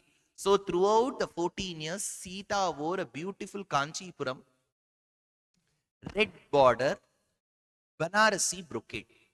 Okay, she didn't wear Valkalam. Please tell the movie directors, whoever is planning to direct Ramayanam. Now I have to give you some controversial places. My lecture will not be complete. Okay. Guha. Grieving Raja dies. Ignorant cows. Ill omens and premonitions. Gajendra Moksha. Bharata returns. Just a sec. Guha endorses Bharata, Bharadwaja's ashramam, the rise and fall. Just a sec.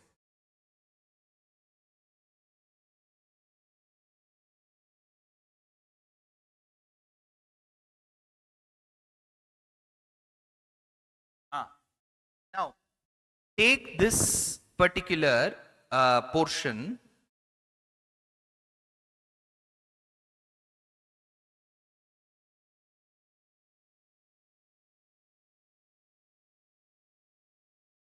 I'll see whether it comes in this portion or not. I would have spoken about Rama and non-veg. Because that is a $1 million question, right? Rama, did he have non-veg or not, sir? Was he vegetarian or completely non-vegetarian? For that, just give me a minute because that's a very important portion. I want to be doubly sure.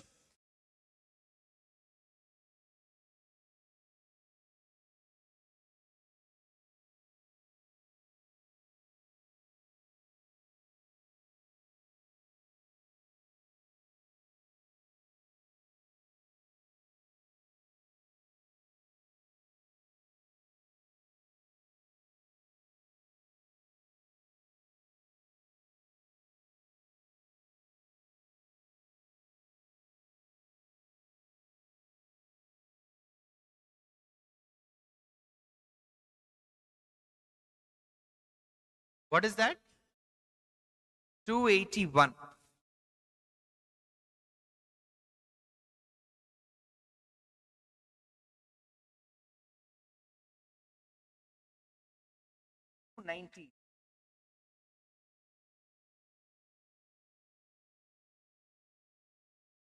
Yeah. So, now, if you see the last paragraph of 290, as the three of them entered Vatsadesha, Lakshmana asked Rama and Sita to rest for some time while he went hunting. After a muhurta, he returned with the bodies of a wild boar, deer of the Rishya, Prishata, and Maharuru species on his shoulders smeared with their blood. Muttering a certain mantra, he slowly peeled the animal skins and let the blood ooze out. The deer's hides were washed in Ganga waters and spread on grass for drying. He carefully extracted the Vapa portion, a peritoneal membrane guarding the abdomen, from these animals. He ignited a fire and offered the Vapa to the Devas. As a small portion of the Vapa got consumed in the fire, he took the remaining burnt portions and placed them on a leaf. He washed the blood off the pieces of meat and skewered them on a medhya stick and cooked them on the fire before placing them on the leaf. Lakshmana respectfully offered them to Bhutas, those guardians of the forest, and to Pitras, the representatives of one's forefathers. Lakshmana and Sita came to the spot where Lakshmana was conducting the sacrifices to the Devas, the Pitras, and Bhutas. They too joined Lakshmana in the prayers, but were visibly taken aback at the carcass on one corner and dried animal skins. Lakshmana placed the charred vapa and the cooked medhya on a leaf and presented it to the Dampati. Rama and Sita looked at each other confused when Lakshmana said, "These are prasada offerings, bereft of any papas. It wouldn't be contradictory to the commitment you have made to Dasharatha." The Dampati found Lakshmana's justification corroborated by a Shruti injunction and thus consumed the prasada with reverence. Now, why did I have to give this explanation? Because when Rama leaves Ayodhya, he tells his mother, Mother, I will live on the fruits and tubers and will not consume meat. He says that. So, what does this prove? This line alone. That he will not consume meat. What does it prove? He has had it before. See, only if you're a non-vegetarian, you will say, from today I will not have meat. Why will a vegetarian person say, from today I will not have meat? Then the person, oh, we are having meat. No. Then why will you make up? First, you're able to understand the basic logic here. So Rama says, I will live only on fruits and tubers. Simple logic is, till then he was a non-vegetarian. Sir, can Kshatriyas have plenty of statements? Again and again, Manudharma Shastram says, Sanatana Dharma doesn't make vegetarianism mandatory. It says vegetarianism is preferred. Brahmana as a community for a very long time abstain from meat. Other communities can choose to have meat. If they want to become vegetarians, welcome. Come to our party, join us. You're a part of vegetarian club, no doubt. But unlike Jainism, Sanatana Dharma doesn't make vegetarianism mandatory. Get this thing right. Now don't tell me, sir, somebody will take this 10 seconds of what you have said and they will circulate and they will make movies. See, just because of the fear that some troller will troll, why should I go against what Valmiki has said? No, sir, Tulasidas states. See, Tulasidas beautifully wrote Ramayana. It's beautiful. But he wrote it as per those times. Valmiki is making it history.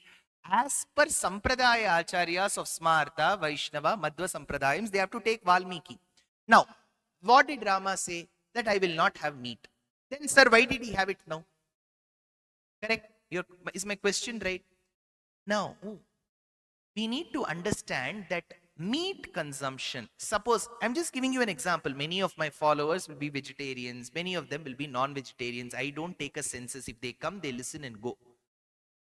But the point is, we should not have preconceived notions before we read Ramayana. Sir, I was thinking he was 100% vegetarian, sir. Abhi kya kare, sir? Kuch nahi karna hai. Read Ramayana. Do you like Rama for his ideals or because of his cuisine habits? No, sir, I thought he likes vegetarian cuisine. That is why I liked Rama. The moment I knew he was a non-vegetarian, what mentality? Where are we? Why can't we understand the broad base of Valmiki? So first, don't make non-vegetarian consumers a taboo. That's wrong. I am a vegetarian. I don't have 8 vegetables. I don't eat out. My life is like that. I am happy with it. But at no point in time, a non-vegetarian friend of mine is inferior to me. Get that broad mentality in your mind. You choose vegetarianism, that person chooses non-vegetarian. That's all. There it ends. You want him to become a vegetarian, say it in a nice way. You say, these are all the things, advantages. If you want, you become. If he's convinced, they will become. That's all. It should stop there. Don't think vegetarians are superior, we are one premium quality. Never have that intent. That's very wrong. Then you can never move with your society. You are not treating another human being equal with you, at par with you. That's wrong. I am a Brahmana. I don't eat non-vegetarian food. It's my choice. Acharyas have told me, I follow my Acharyas. I don't eat out. I don't eat 8 vegetables. That is my lifestyle. I cannot thrust this on a person who's a non. But many of them, towards the end of my lectures, will come and say, sir, we are non-vegetarians. We want to become vegetarians. What should we do? I said, become. It will save a lot of your money. So I speak to a lot of my friends who are non-vegetarian. They'll say it's very costly. Even non-vegetarian food consuming people can't afford it daily. It's very costly. So they'll say, we consume, sir, once in a month or once in 15 days we consume. The other days they will have vegetarian food. So for them to become full vegetarian is very easy. That's a different thing. Now let's come to Ramayana. Rama clearly states later in Valivadam, Pancha Panchanakaha Bhakshya Brahma Kshatra So in those days, Kshatriyas did consume five-nailed five animals, iguana, porcupine. These are all the animals mentioned in our commentaries. Now let's come back to Ramayana. What did he say? I will not consume non-veg. Why is he consuming now? Remember, there are very rare yajnas where a part of an animal is offered. Very rare. It's not common. Very rare. In that, the portion of that animal without the blood stain, which is the pure portion called medya, is offered to the fire. Whatever remains is consumed as the prasadam. At that point in time, it is not treated as non-veg. You're able to get that. Now, non-veg can be consumed for two reasons. One, for joy, for pleasure. The other, which is a mandatory part in the yajnam. Rama said, I will not consume non-veg. Bracket, for pleasure. For yajnam, if it mandates that you have to offer a certain portion, he offered and consumed that bit. That's all. Now you may understand. Sir, can you give a normal example? How many of you don't drink liquor? How many of you don't? If you're, okay. How many of you have had cough syrup?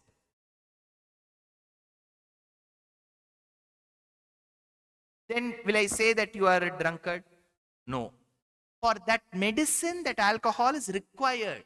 That's all. You are not a drunkard. You will not be labeled a drunkard. For this yajna, that medya was important. That is why he consumed. You're able to get. So 14 years, he didn't break his promise. For that particular kriya, he had to offer. That's why he did. Now you see, after this video goes, at least 100 copies will sell. I guarantee. Because now this is the most, I described Rama's qualities, Ahalya, nobody will touch that. Rama was a vegetarian or not? That will be Quora.com's highest searched question. So our entire life depends on what Rama consumed. Do we follow Rama for that? No. Pitrivakya Paripalanam. So many gunas that we all love Rama for is what we want. Then why did you mention this, sir? If I don't mention this, I'm untrue to Valmiki. See, some intelligent researchers, what they have done is, I've done research, I've found out that Varaha means something else. You should not give such examples because the commentators Govindaraja, Maheshwara Tirtha, Nagesha Bhatta have clearly said, yes, these animals were sacrificed and the medya portion was offered as a prasada, it was consumed. That's all. There it ends. It should not become a big controversy, but somehow we have a preconceived notion, vegetarians are superior, non-veg. No. Let's get it out of our minds. If I am a vegetarian, I will make 10 others vegetarian. That's your mission. That is good. But do not look down upon your own society. That's very important. We are all in so many corporate workspaces. See, when I worked for 6 years, some of my closest friends used to have non-veg. They never used to force me. But I used to offer my food. They were happy. We all used to have food together. All of our corporate lives are like that. 2 of my friends in my group will drink. When I was in my college, I didn't drink. I've never known what drinking is. But many of my friends used to drink. They used to drink in front of me, but I never used to drink. But the irony is, those people who comment now are the same people who lived in Pilani with me, who used to drink copiously. Bottles. Now they will say, oh, you have said Rama was a non-vegetarian. I said, keep quiet. I have all those photos. So don't, poo ban gayi Parvati, wo kaise ho sakti hai? So, see, the point is, what I am is my choice. At the same time, I follow what the Shastras say. To some extent, I wouldn't say completely, it's very tough to follow. Whatever little I can, comfortably I can, I'm following. But at the same time, we should not ridicule someone for their practice. That's wrong. From Sanatana Dharma perspective, it is wrong. When you're in a workspace, when you're in a school, tell your children, see, if I have to tell my child, I'll say, we are a vegetarian family. We don't eat for these reasons. But your friends may eat. Do not taboo them. Oh, I will not sit with them. I will not move with them. That's wrong. Then how can you live in a society? We all live in cosmopolitan societies and complexes. These are no more agraharams of the past. So we should learn how to live with each other. So Rama consumed. You can check with the commentators. 6 commentaries are there. You can check. Why? Is that against the promise made to his mother? No. Because he did it only as a part of a yajna kriya and consumed. Otherwise, he consumed only fruits, tubers. Because you will get only that in the forest. Where will you get dal bati churma? You won't get all that. So he has to live only on tubers and fruits. So when you read Ramayanam, don't start thinking, oh, this story is not there. You know, some people have said, oh, why did he talk about Nrisimhavataram? So many upakathas are there. See, I am not writing a 10-volume, 11-volume book. I give lectures every day. And I am proud to say that I have a large young following. I don't have to sit with 2 rows of audience waiting for the others. Please come, please come. I never do that. I never pay. I don't have the money to pay them 200 rupees, giving them one biryani packet and asking them to come. When my poster is up, Bhagavan sends people to listen to my lectures. And when I do it, I take feedback from my young audience. When I say young, not as young as 6, 10 to 40 is young population today. I take. Learn to respect. Do not trust your thoughts on it. Look at what Valmiki has said. Today, knowledge is accessible to all. Unlike those days, people had to go for manuscripts.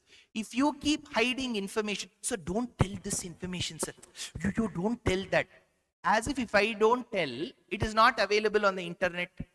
See, I am the last person to write the book on Ramayana. Correct.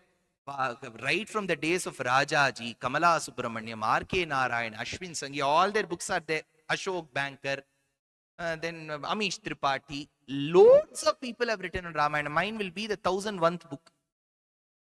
So I don't have to tell. Today, information is accessible to people. What is the use in hiding information? Sir, what will they think if Rama is our thought? Then you can never relish Ramayana. If your thought process is preconceived notions, no sir, Ram ko aisa nahi karna chahiye tha. Mujhe bahut dukh laga sir. 2 nights I didn't sleep because he had Medya. Ashade. See, that is your thought. Then you have to progress a lot to understand Ramayanam. So please open your minds when you read a book. And Upakatha is mentioned. They will ask, why did you talk about Nrisimhavataram? Then when will I talk? No, you write Bhagavatam separately. To buy one book itself, I have to see. Writing a book is 40% difficulty. Selling the book is 60%. People who are authors know that. No, I have to sell the book. Now, if I say that I will write this story here, Bhagavatam, 2 more volumes I'll write, Sapna will sell that book for me. I have to make it as simple as possible. See, when I used to look at Lord of the Rings, 2 nights I didn't sleep. Size of the book. So I cannot make it large. I have to give all the information. Now everybody says, sir, it has to be understandable. You don't translate the Sanskrit words. Thousands of rules they will give to me. By the time I write this, then they'll say, sir, for this word you could have given explanation, sir. Read the book. So my earnest request is, I have tried to assimilate as much information as possible from various Ramayanas that I've read in the last 13 years. So many lectures I've given. I have tried in my own way as an author to present it. Everyone will have a style. Now you may say, sir, Amish Tripathi engages a lot. See, my point is I have to take commentaries. I am not writing my version. Commentaries have to form a part of it. So many Sanskrit works, so many Tamil works, all that I have to imbibe in this. So it was not an easy task for me. I am not saying I've done an excellent job. I've tried doing a job which as a humble, amateur, primitive, mortal author that I can. So as a reader, it is very, very important that you don't read it with preconceived notions. You have published 10-volume book on Ramayana, 11-volume book on Ramayana. Great kudos to the research that you have done. Mine is not just a research work, it is a novel. Children should take up and read the book. That is the whole intent. When speakers don't get a young audience, they'll keep complaining, sir, 2 rows of people only, people don't come. How will they come when you can't relate to your audience? You have to relate to your audience. Your content has to be very digestible, very understandable to the audience. See, for example, there is a book reading that every time I'm trying to explain so that, some information goes. For example, I say, Rama and Sita came to the spot where Lakshmana was conducting. I can be as stylish as possible. Trust me, I can get that stylish. I can give all those pauses and I can make it sound with his sound. I can give that. But my intent is not to show my language skills here and how baritone I can get. My intent is to explain. As an author, as a speaker who meets thousands of people every day, I can read the pulse of my people. So this is what I have presented as an author. So when you read a book, don't have preconceived notions. And if you want to relate it to the Ramayana book. I would like to thank Sapna Book House for having tolerated me for 1 hour, 39 minutes, 9 minutes more than what I was asked to speak. Of course, certain sessions could be question and answer. But again, I will have questions like why Rama did Agni Pariksha and all of that. For that, you have to wait for volume 2. Okay, by Bhagavan's grace, I'll tell you honestly, I'll stand up now. I'll tell you honestly, if people ask me what primarily I'm a speaker. I love speaking. I'm doing that 250 lectures a year. I give 3,500 over till now. Many places I keep on speaking. For me, speaking comes naturally. Whereas when it comes to writing, 2018 I wrote a coffee table book. Now I had to write this. It took me, bits and pieces I wrote in installments. So 3.5 years it takes. But for the second volume, Harper Collins has made it very strict. You cannot make people wait that long. You have to finish it off fast. Meanwhile, I'm writing another book for Harper Collins, roughly on Vedas and Upanishads with the help of about 8 acharyas who are authors. So we are just sub-authors. 8 acharyas are doing it. So the point is, writing comes very naturally to many, many people. For me, it doesn't. But I am writing because tomorrow when the world refers to works, I or you may not be there, but the book will stay. So book is very important that we document that information. At the same time, there are original version of Ramayanam, verse to verse translation, 2 volumes of Gita, Gorakhpur, then 11 volumes, people, all that is there. But today a youngster wants to read the Ramayanam on his flight travel. 11 volumes I give. Every shloka, there is one big explanation with a footnote. Then it becomes a research study. It doesn't become a novel. At the same time, our trust had to ensure that we had done 120 illustrations in this book. So much of research has gone into that historical depiction. We had to go ask someone in Jakarta to take a flight to Yogyakarta and take pictures of the sculptures and come. People did that.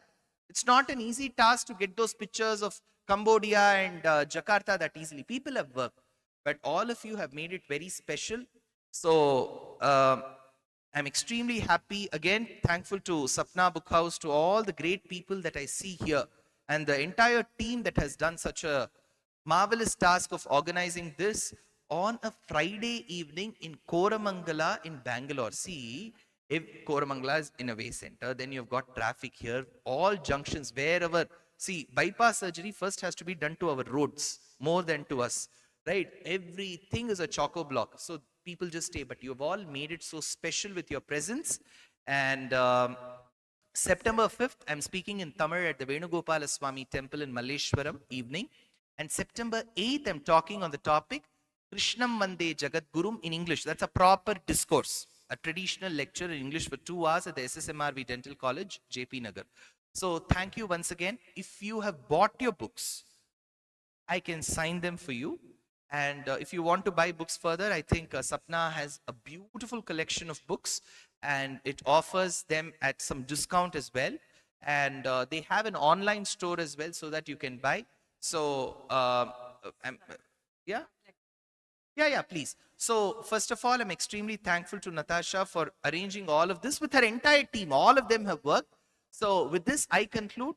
She will propose the vote of thanks. And then people who have got books where you want me to sign, I will surely sign. See, I've just covered some aspects of the book. Hopefully more I have a reading session in Chennai on Higginbotham's or something where I'll get to explore more. Thank you. Before all of you proceed to the stage, can we please take a moment to thank Sir for this brilliant evening?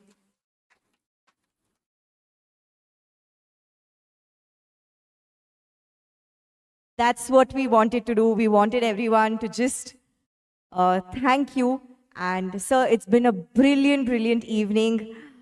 Who would know that a graduate from BITS Pilani could change our perspective on the Ramayana? You've literally, the attention to detail that you've brought about, the perspective that you've given us, it's been a game changer, sir. And thank you so much for connecting us in the modern day back to our roots, back to our scriptures, sacred scriptures. It's been a beautiful evening. And all of us at Sapna Book House, thank you so much for.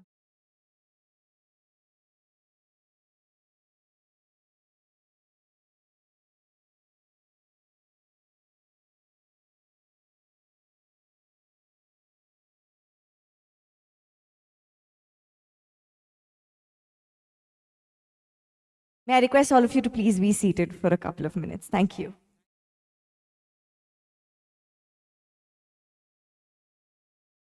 Our director, Mr. Nijesh Shah. Thanks, Natasha. Well, I don't have much to say because what I've heard today is something that I've not heard before. Unfortunately, sir, to be honest. Had this been presented to me back in my school or college days, I think I would have been a more learned and a better person today, to be very honest. And I think all of you would agree with me that the kind of information, the kind of educative talk that we've had today. We've had about 2 hours of people here, right? We've had many book launches, sir, to be honest, and we've not seen such an audience being captivated to an author. And I'm not saying this because I'm standing in front of you, and this is a fact. It's my misfortune that I've not heard to your lectures earlier, but I think for me the sun has risen, and I'm going to be looking forward to more and more uh, listening to of your lectures across your channels on YouTube and Instagram and all your other social media channels.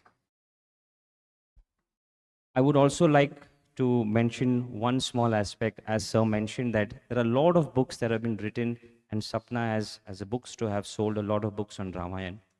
But this particular book, the last 2 hours, what we have heard, I believe as a bookseller that this could be one of the most extensively modernized book that each and every one should hold in your hand, should read, and should impart the knowledge that this book has to the generation ahead.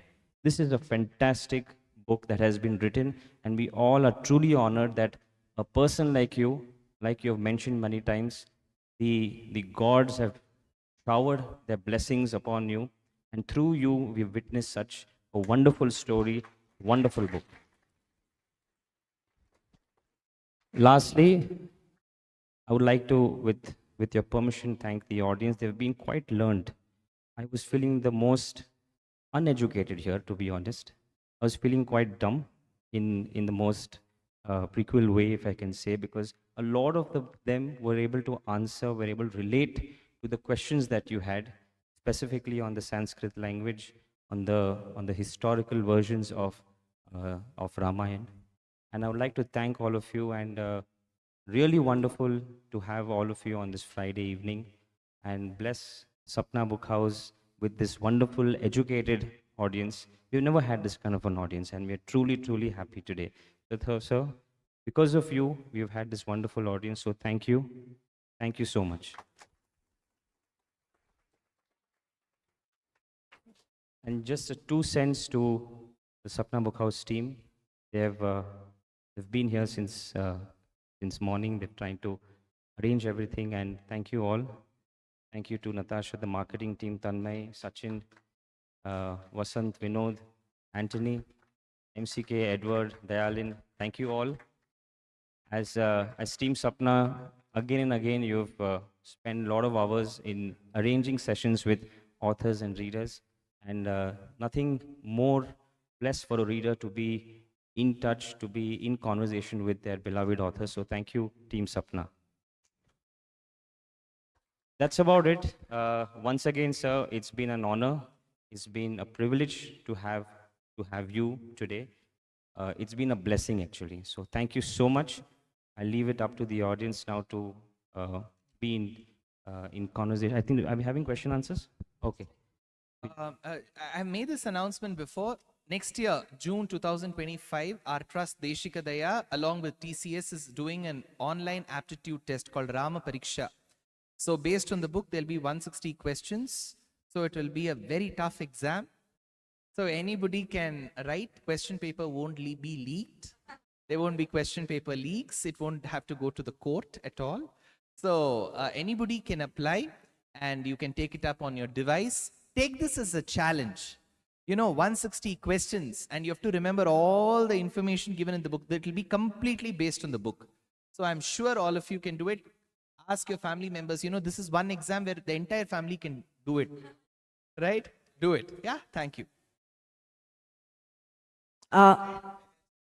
Daya.org. All of you who've attended the event today, do tag us on social media. It's Sapna_book_house on Instagram and Sapna Book House on Facebook.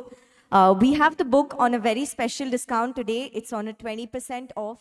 If I can request all of you to form a queue on your right.